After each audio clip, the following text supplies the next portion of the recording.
Kdor prvi pride, prvi melje nekako. Tako so si v koprskem hramu učenosti zamislili oddajo gostinskega lokala po novem. Na vrate je prvo potrkalo podjetje Pospak in dobilo lokal v najem za okrogel mesec dni. Poglejmo okoliščine podrobneje. Na univerzi so lani novembra objavili javni razpis za oddajo lokala v najem, na katerega se je prijavilo več ponudnikov. A so potem, ko bi že morali odločiti o novem najemniku, meni nič, te bi nič, vse ponudbe zavrnili. Medtem so pravila igre postavili na novo. Le 3 dni prednje prostore kantine zasedel novi izbranec, so spisali pravilnik o oddaji v najemu prostorov, ki dopušča oddajo tudi po dnevih in to brez javnega razpisa, zgolj na podlagi neposredne ponudbe.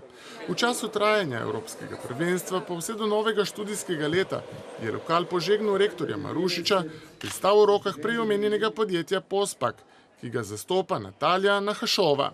Od tukaj do druge glave koprske občine pa je le še korak.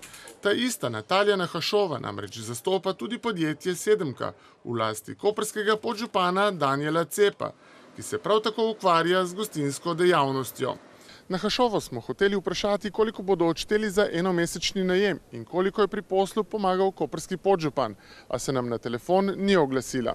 Ker je znano, da sta si koprski župan Boris Popovič in rektor Dragan Marušič zelo naklonjena, slednji pa ima pri oddaji prostorov, kot zapoveduje novi pravilnik, zadnjo besedo, se samo po sebi postavlja vprašanje, ali je lokal v središču Kopra resnično na voljo vsakomur.